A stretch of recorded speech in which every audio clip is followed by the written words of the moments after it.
Hello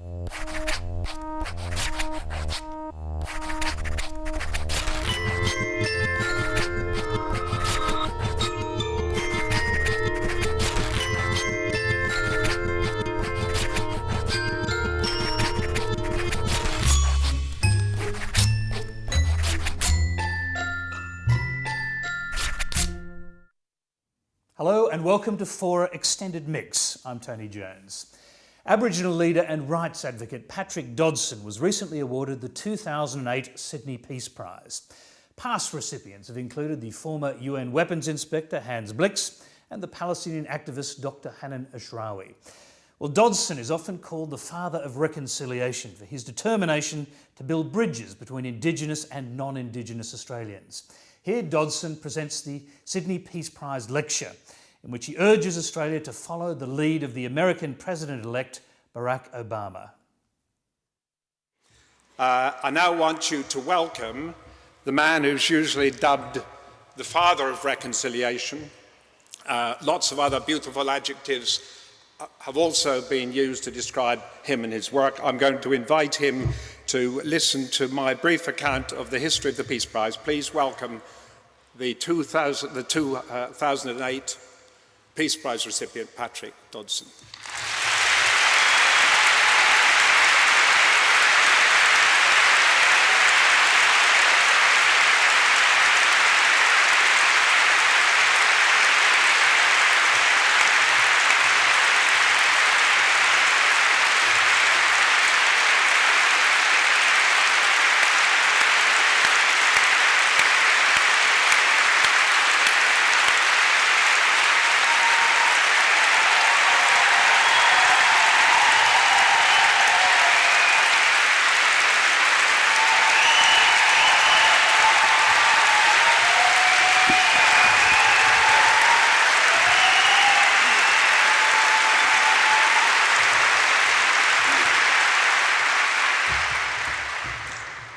He hasn't done anything yet. There's an enormously important precedent to this Peace Prize lecture being held in this iconic building of our country. Because the first unofficial concert on the construction site of the Opera House was given by the wonderful Black American spiritual singer Paul Robeson.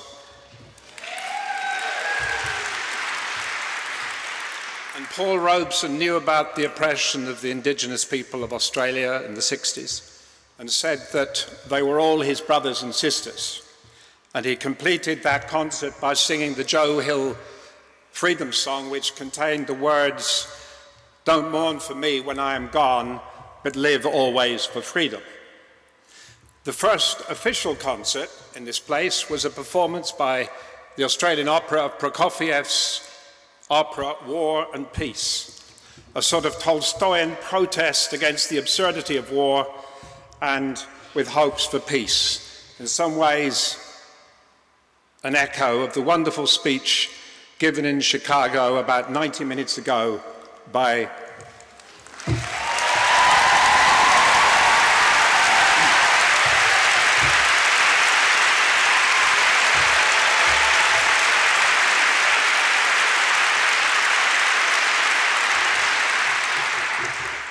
unfortunately can't make it here tonight.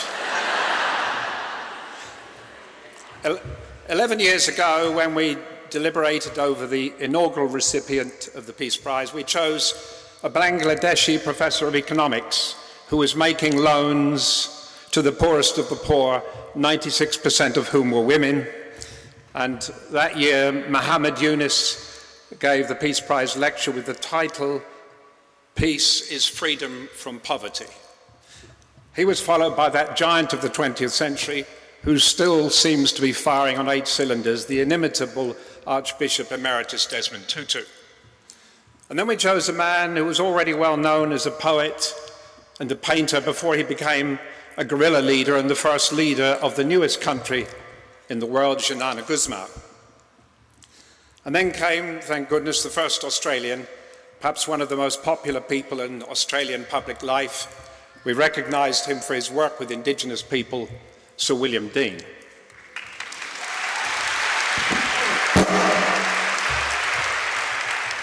And I know Bill Dean is a close friend of yours, Patrick, and he's in Paris at the moment. I don't know what he's doing in Paris, but he sent you his best wishes. Bill Dean was followed by Mary Robinson, the wonderful High Commissioner for Human Rights, former President of Ireland. And then we chose a very brave Palestinian educator and human rights campaigner, Dr. Hanan Ashrawi.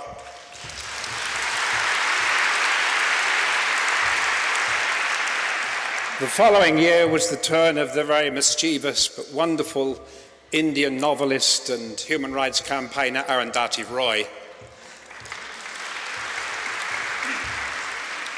Then came Kofi Annan's special ambassador for taking children out of armed conflict, for extracting child soldiers from armies, and that was the very brave Ugandan Olara Otunu. Then the jury decided that the issue of violence against women was a major peace issue. And to address that topic, we chose the Secretary General of Amnesty International, Irene Khan.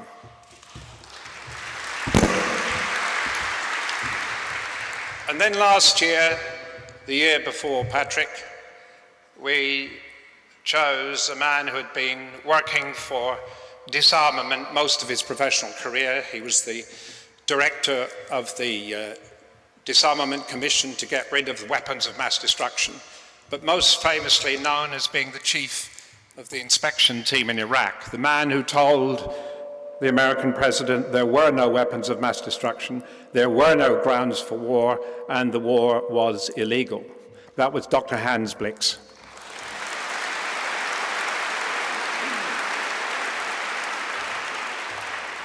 Then at long last, after a lot of nominations last year, you rose to the top of the pile, Patrick. And the citation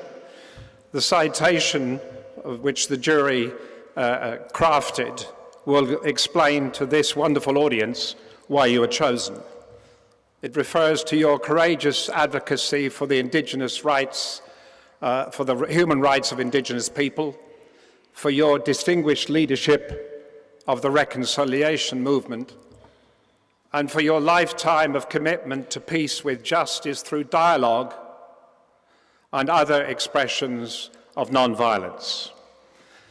On those grounds, you will deserve to receive the Peace Prize from the Prime Minister tomorrow evening, and on those grounds, I'm very honoured to invite you to give the 2008 City of Sydney Peace Prize lecture.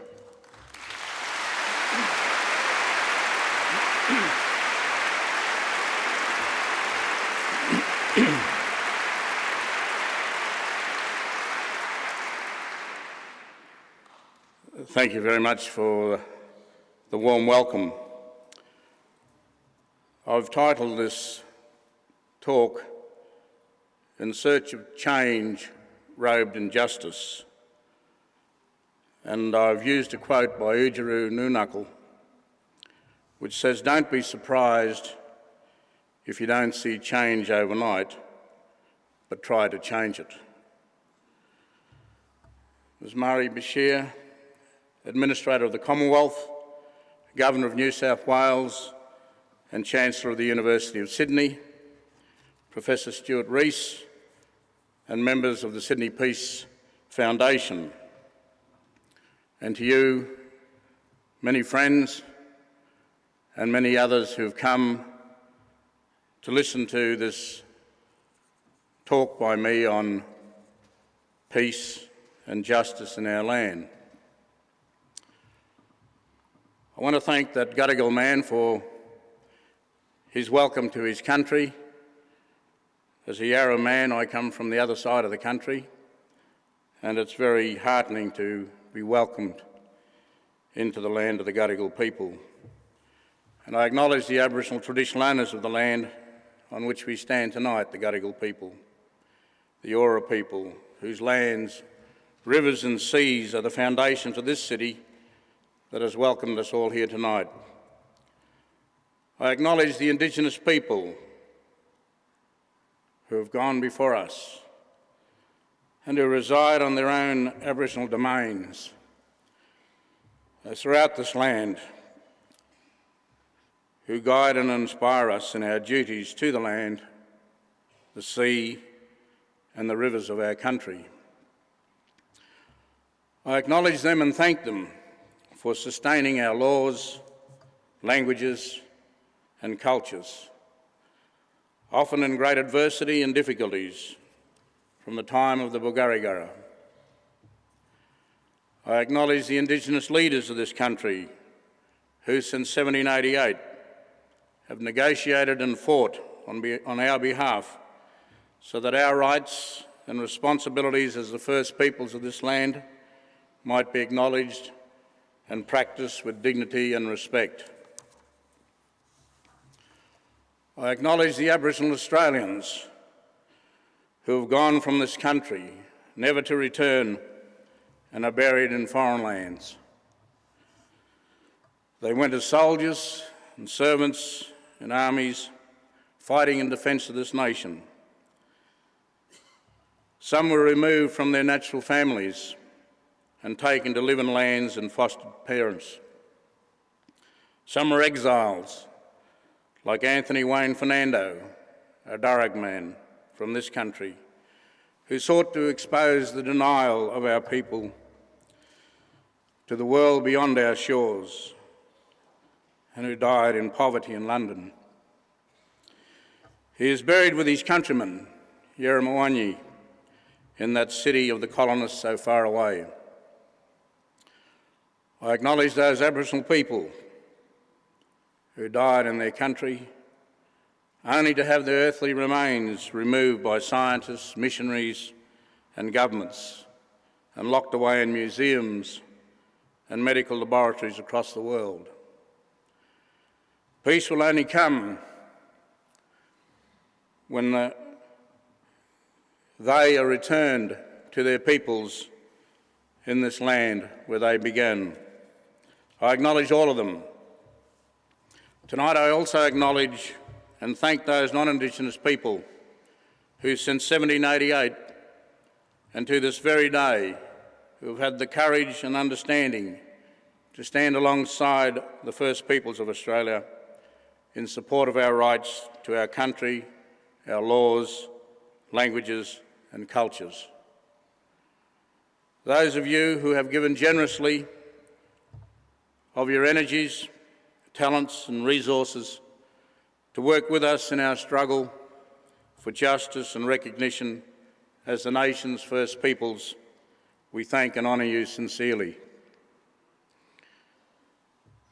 Freedom, peace and justice are values that are universally yearned for by all peoples. Their absence in the lives of individuals, communities and nations clearly diminish us if we stand by and do nothing about their painful absence in such lives and situations. To witness powerlessness in the face of oppression and the senseless suffering and degradation of individuals and communities on a regular basis via our media brings home to us the sad indictment that as humans we are capable of the worst actions possible against our fellow human beings.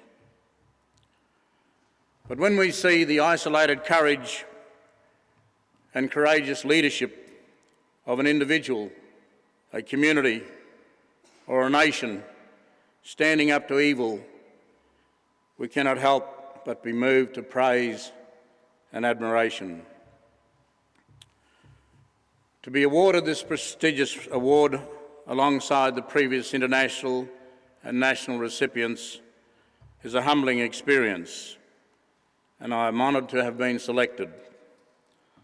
Such choices are not always easy, and there are many deserving contenders. All who stand for justice and peace I salute. There are times in the life of struggle for justice and peace when one wonders if your voice is ever heard or your message understood by anyone. It gives me great satisfaction to know that tonight that the many voices of the Aboriginal leaders who have gone before us have in fact been heard, and that their day of mourning are beginning to be responded to by our nation and the world has for so long, in a world that has for so long appeared disinterested and deaf to our cries. It is, in the words of Archie Roach, the demand for a justice to be done. I wish to thank the Sydney Peace Prize Committee for honouring the struggle of the Aboriginal men and women who have stood for peace and justice from the very beginning of the colonial interaction to this very day.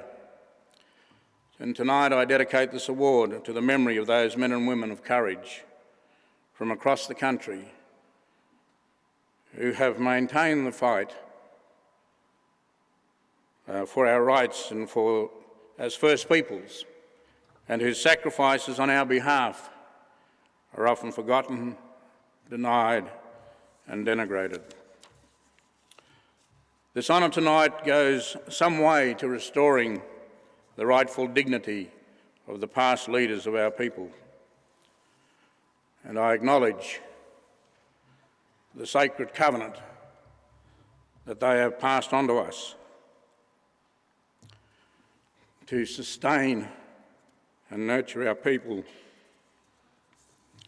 our culture and our country.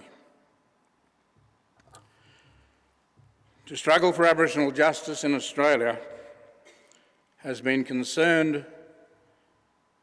struggle has been concerned with the recognition of our claims to the sovereignty of this country, to its land, its resources, and to enjoy a form of governance that allows for our values to impact the colonial institutional structures. Structures that administer policies and create laws for our welfare and determine arbitrarily what rights we might enjoy without us barely having a say. The struggle has been fought within the political framework of democracy. We have not resorted to arms, except in the early colonial period, when guns were used against boomerangs and spears, or where poison and chains and imprisonment were used to clear us off the land and subjugate us to Western ways. Generally, the freedom of speech has allowed us to put our case, but without numbers, resources, or special measures, we go unheard in the rule of the majority. The philosophical framework for our Australian discourse about justice, peace and friendship has not been founded on any basis of fairness or equity. It has been carefully crafted upon the notion of assimilation by the founders of colonial Australia as the settlers and administrators moved forward to the creation of the modern Australian nation. The White Australia policy created so soon after Federation attests to this fact, as do the policies of removing children from their mothers, from their birthright, in most states began immediately following Federation, and subjected our people to exclusive Western education and its values. With the national apology, the nation has been given a wonderful opportunity to begin to make justice possible, not only for Aboriginal people, but for all the people of this nation. Justice denied one group within the nation is a diminishment of us all, and the nation remains diminished until the wrong is righted. In the short term, therefore, we can only expect antisocial behaviour and predictable increases in the incarceration of our youth. The simple act of an apology and its acceptance by Indigenous Australia has gifted us an opportunity to begin a new dialogue about the future relationship between Indigenous peoples and the modern settler state. In the words of the Prime Minister, Mr Rudd, in his apology statement, he said, For the future, we take heart that this page of history of our great continent can now be written. We have the policies of closing the gap espoused by the current government with a new Australian covenant emphasising the need for jobs for Aboriginal people. These are quintessential matters focused upon the social domain and its need for serious reform. In executing such initiatives, it is equally essential that the inherent Aboriginal social and cultural values of the Indigenous society should not be sacrificed. The act of balancing these two dynamics, these imperatives, are important as we go forward. Let us remind ourselves that the constant destructive element in the let's get things done attitude, dictating the nature of our relationship, has been the forcing upon us new ways and values, often to our detriment. The underlying philosophy is flawed and inadequate to equip us to today's bigger challenges, because the nation itself has not worked out its own future path to stabilisation of the market-driven economies or the climate change challenges. The need for action in the social domain is undeniable, but it must be informed and inclusive of Indigenous peoples' intelligence. That is why John Sanderson and I call for a new Australian dialogue. It'll be a dialogue that will require us to challenge the tidal philosophical framework of assimilation, and through a process of engagement and negotiation, craft a new underpinning philosophical framework for the nation, not only to rejuvenate the relationship between the Indigenous and settler peoples, but to go beyond, to craft a nation at peace with itself and equipped to face the global economic and ecological challenges with which we are being confronted. Australians need to get back in touch with the sacredness of the country, the sacredness recognised by Sidney Nolan in his Ned Kelly paintings, of an Albert Namatjira and his desert landscapes, and encapsulated in the poetry of Oodgeroo Noonuccal and Judith Wright and many others. The spirituality and culture of the Aboriginal people offers some ways of doing all of that and highlights the essential elements to be learnt that will help us deal with the changing climate environment. It is essential that we learn to care for the country as we take from it what is needed to sustain us. To date, we have not been very good stewards of the country and our human purpose with it. Globalisation and our responsibilities as global citizens will require all nations to make adjustments to how we deal with our land, rivers and seas. Today, the challenge is not about getting the market edge for ourselves alone, but to ensure that other nations are not forced over the edge and into the abyss of further poverty, despair and disintegration. How we respond to migration and migrants fleeing oppression in their own lands is well documented. In the future, how we respond to migration and adoption into our society is going to be an even greater challenge. The key to this will be how we resolve the relationship between ourselves, the Aboriginal people and the settlers. We will all need to reappraise how we manage our climate and our environments. The way nations trade and the way they treat their citizens are no longer sole internal matters of individual nation states and their governments. The interconnectedness of all of us as global citizens is clearly confronting us in these challenging economic times. It is indeed the time for us, as we go forward, to put forward our credentials as global citizens to the rest of the world, as a nation proud of its democratic past and traditions.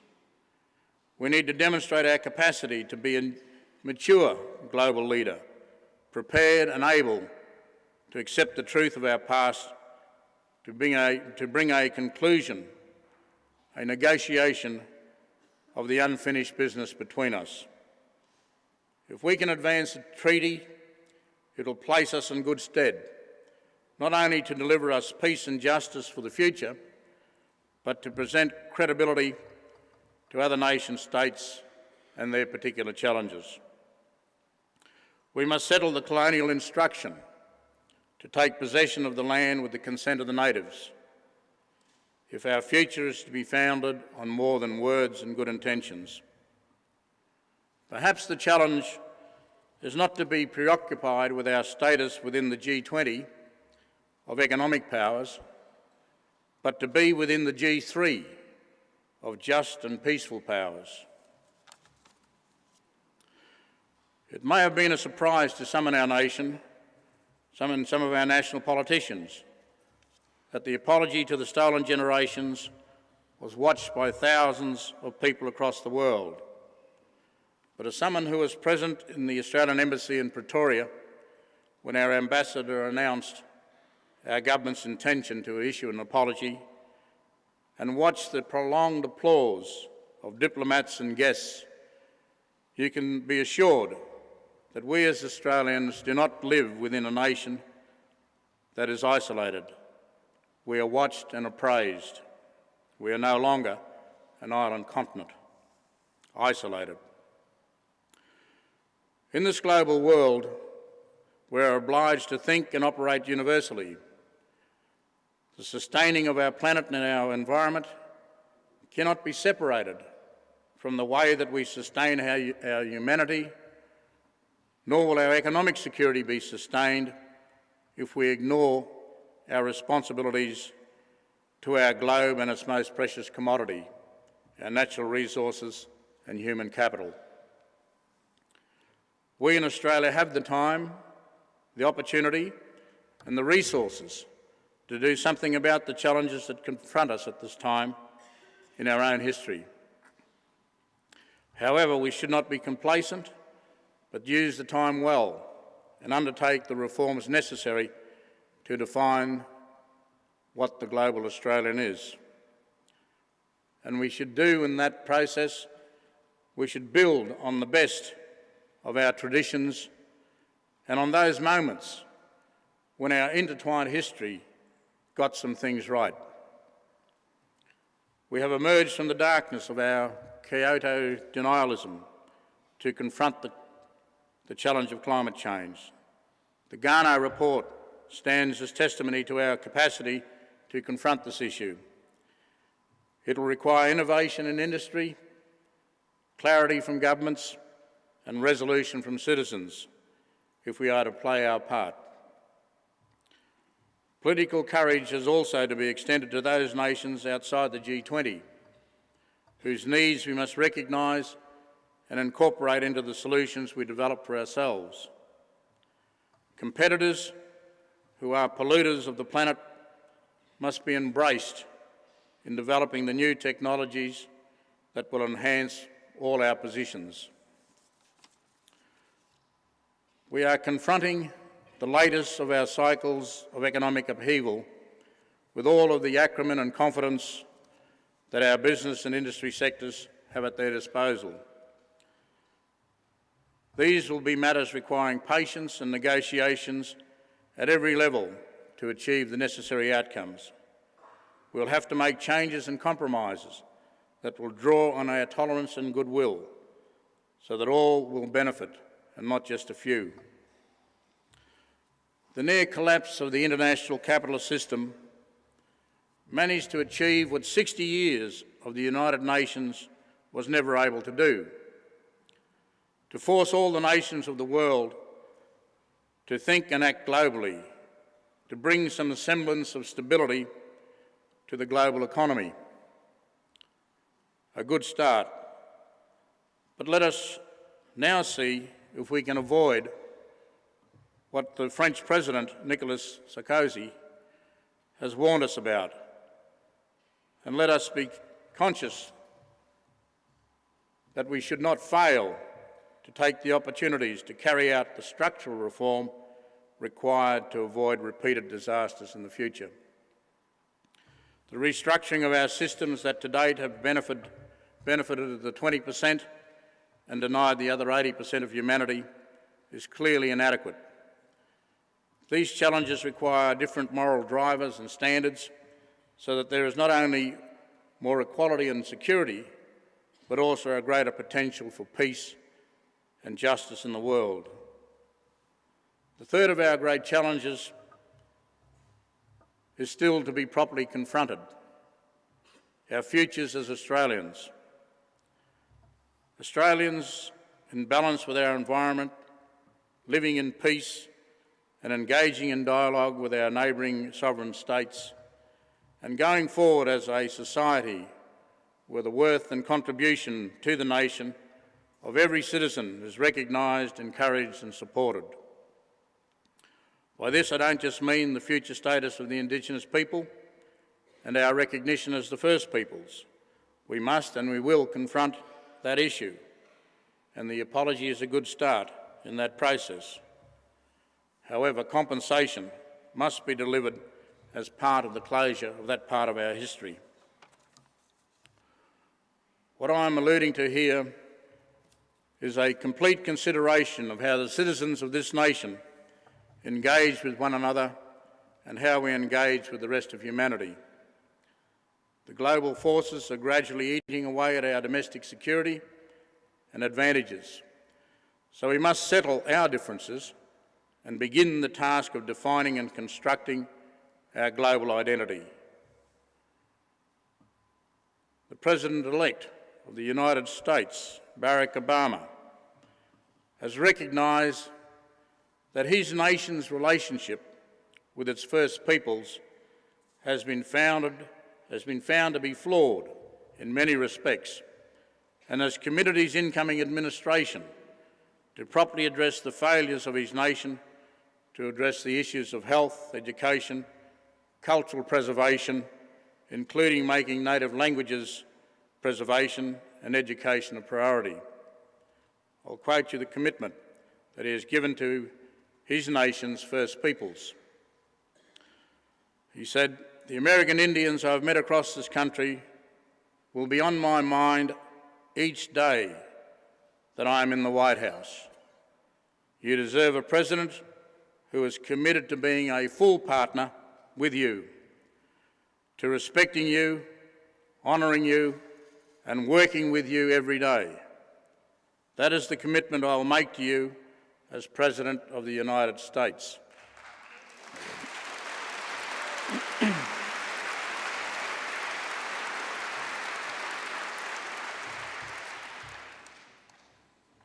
The American President-elect has begun his dialogue based on partnership and recognition of the flawed nature of the past relationship with his nation's First Peoples, and is prepared to work every day with them to fix things. We must begin and complete the same journey here in our own country.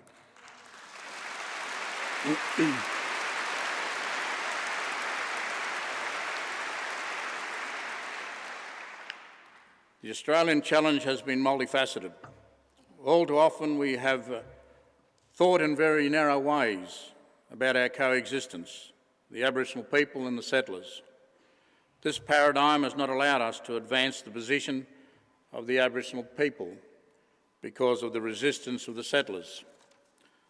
The debate has been, amongst many other things, premised upon assertion versus defence, acknowledgement versus denial, recognition versus compliance, uniqueness versus the status quo, terra nullius versus sovereignty.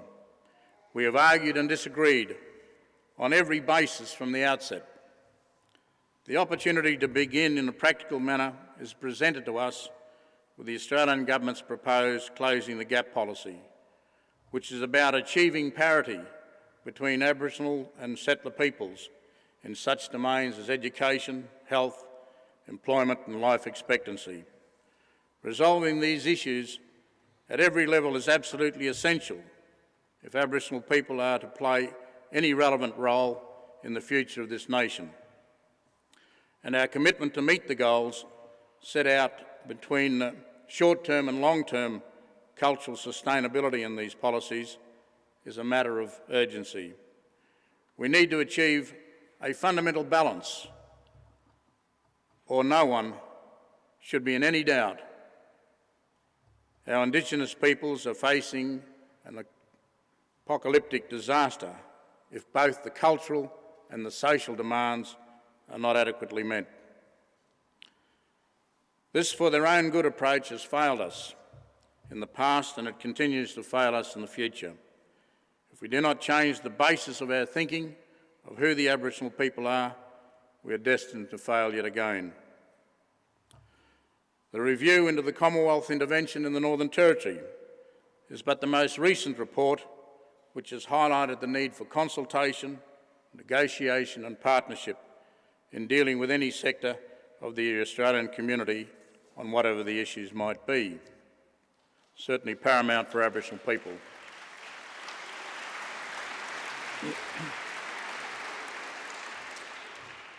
In the case of the intervention, the preemptive, non-negotiated nature of the Commonwealth intervention into the lives of Aboriginal people was crude, was racist and poorly considered public policy, initiated on the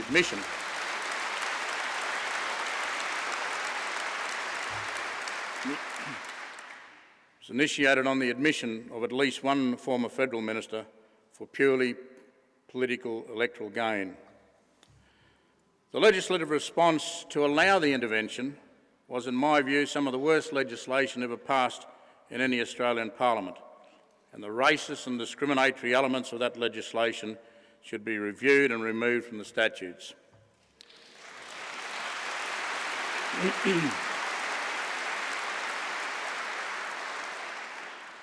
No one in this country denies the need to address the issues confronting Aboriginal people all across Australia.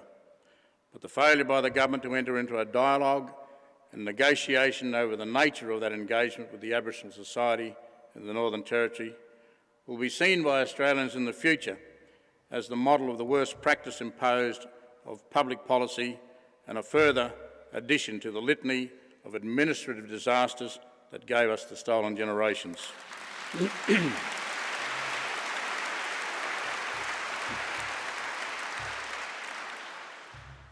Closing the gap strategies in health and education fields are being negotiated between Commonwealth and the states, but the Aboriginal people must be incorporated not only in planning and implementation of the proposed strategies, but in the new form of governance delivery. Our community organisations and the families and individuals of our communities know what these issues are. They are committed to successful outcomes and are prepared and willing to participate in finding and delivering on solutions. I would encourage the young Aboriginal people to look to where they might maximise their participation in the strategies being put forward by industry and government to bring about more Aboriginal people into the nation's workforce. Employment and participation in the broader economy may lead to better health and education outcomes for you and your families. The opportunity is there for you to enter the workforce, but you should look to the possibilities in the other fields, apart from those traditional primary industry sectors, and aim to become not only wage earners, but creators of the wealth as well as consumers. The notion that the social indicators might come closer together can only be premised on the recognition that the nation, its governments and its agencies have to deal with resolving causes that have created the gap and that are now sustaining its reality in the social indicators. Aboriginal people must be allowed to play their role in determining those solutions and be resourced to do so. We must begin to deal with the prevalence of illicit drugs and unrestrained abuse of alcohol within our communities, where the impact of these scourges are now becoming intergenerational, with fetal alcohol syndrome and schizophrenia now competing with diabetes, coronary and renal diseases as our great medical problems. These are not medical conditions exclusive to the Aboriginal society, but their prevalence will extinguish culture, language and social cohesion, and will not enlighten policies, and we need enlightened policies to deal with them. Governments in our communities cannot hide behind the facade of allocating the cause of these problems solely to the responsibility of individuals, of the people and families who are the excessive imbibers of alcohol, tobacco, drugs, and who rely on poor nutrition. They are primarily outcomes of the exclusion of many Aboriginal people from accessing the services and resources related to health, education, substance abuse programs over many years and several generations. Our education and health services have been ill-equipped and under-resourced to deal with the scale of these issues. The outcomes are obvious. As with all marginalised communities, wherever they are in the world, the Aboriginal people of this lucky country have the worst education outcomes, worst health outcomes, worst imprisonment figures, the worst employment figures of any group within the nation. The same outcomes apply whether you live in the bush or in the towns, in the regional centres or the suburbs of our cities. Closing the gap has not only got to deal with the physical manifestations of all of this, but it also has to take account of the spiritual and psychological domain as well. We do not have to travel to Africa or so-called third world countries to be concerned with peace and justice. The challenges are right here on our doorsteps to confront us and demand resolution. We should never get lost in an argument about degrees of suffering. Poverty and exclusion are as painful for Aboriginal children as they are for children of Eritrea or Darfur.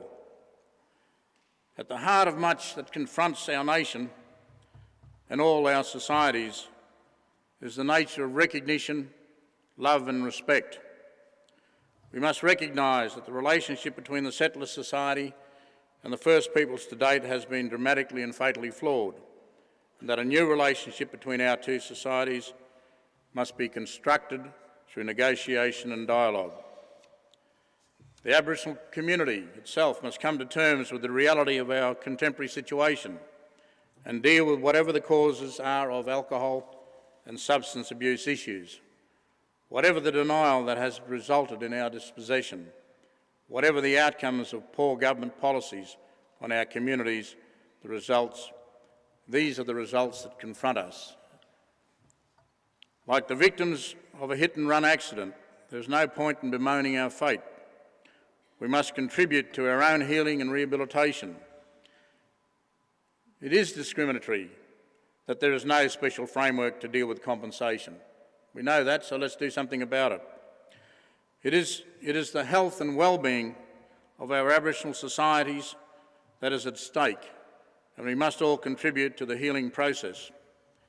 And it is incumbent upon all the leaders of our people to work for the recognition, love and respect of people in this time of crisis within our own communities.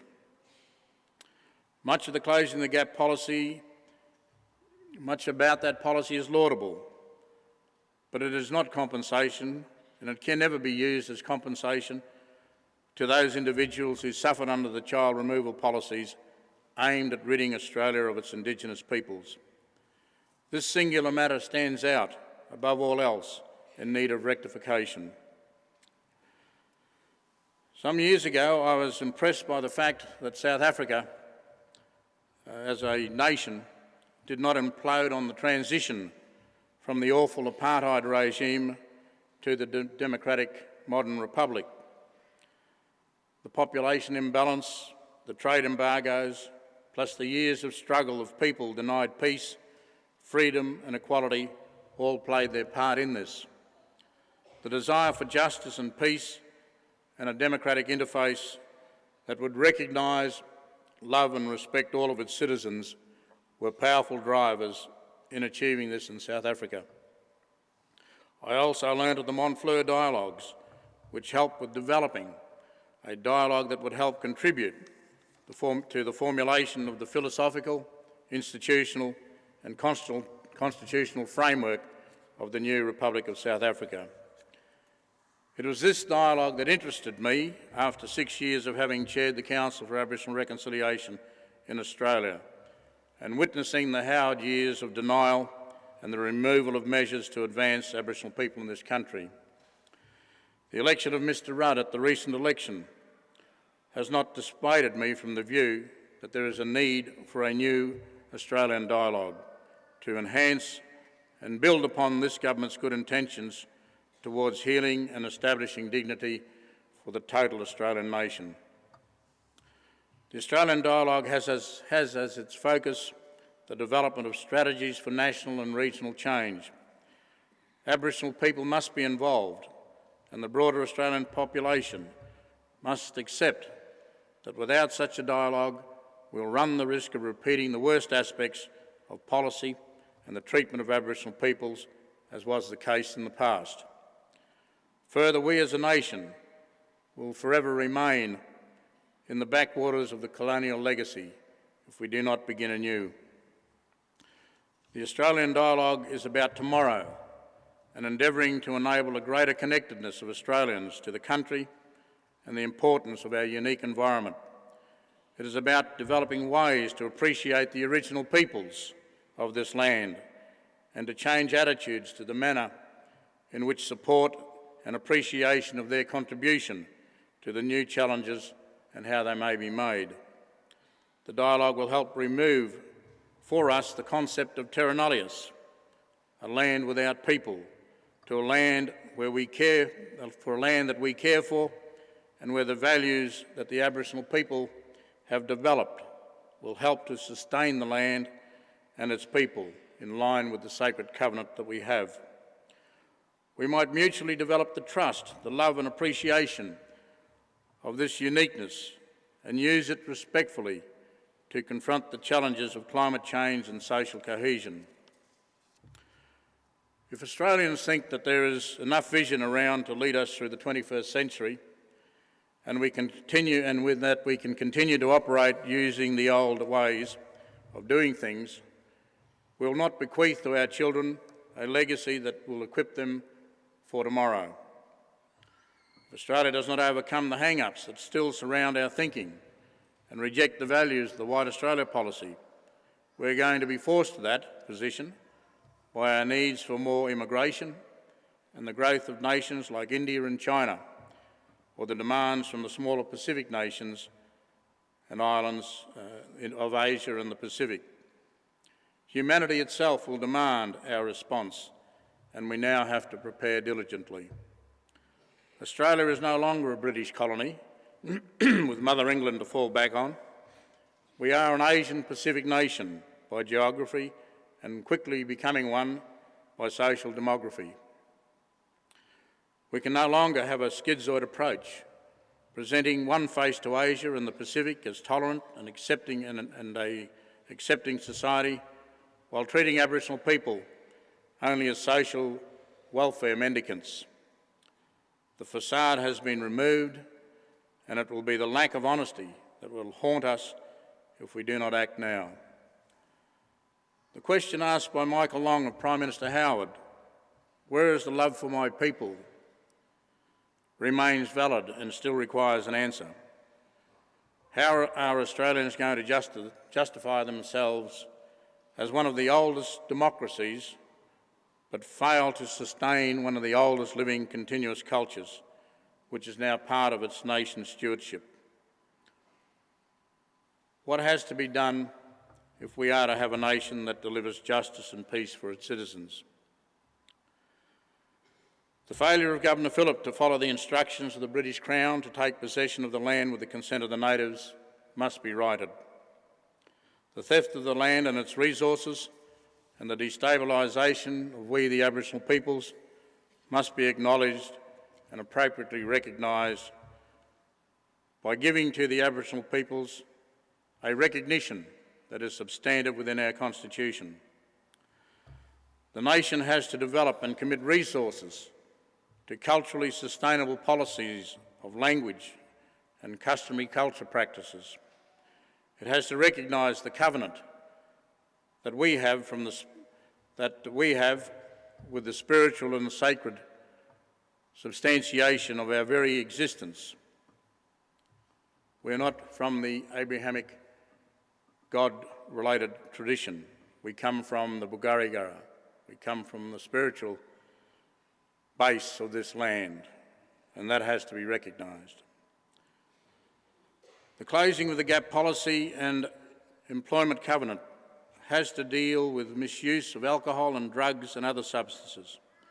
The state and private education systems have to improve their delivery and provide workable, sustainable and viable education outcomes for all our communities, not simply cherry-pick those that can go to their elaborate schools.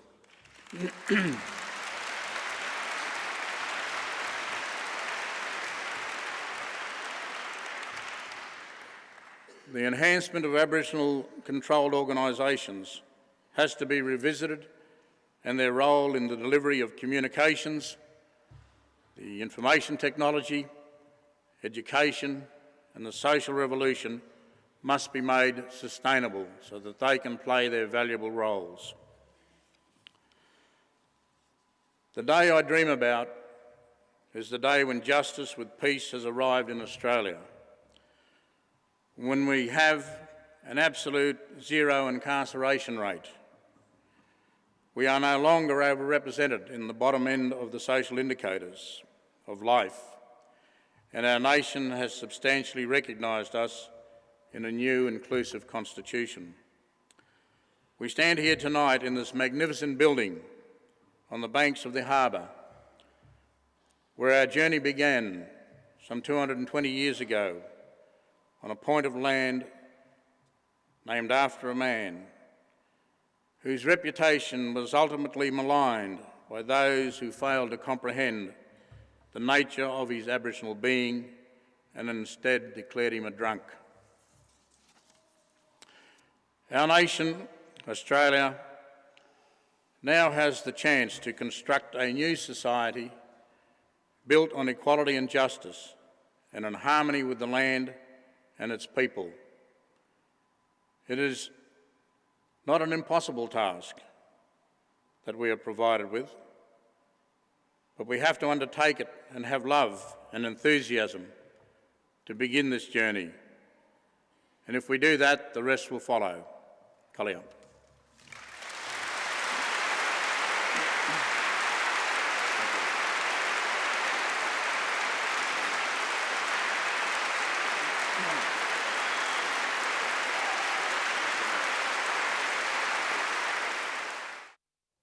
Well, that was Patrick Dodson delivering his 2008 Sydney Peace Prize lecture.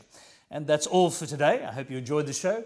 Don't forget our new time slot for Fora, Sunday evenings at 6 o'clock. And of course, Fora Extended Mix in this time slot, all on ABC2. In the meantime, visit our website at abc.net.au/Fora for an excellent range of talks and debates that you can watch at your leisure. I'm Tony Jones. We'll see you on Sunday.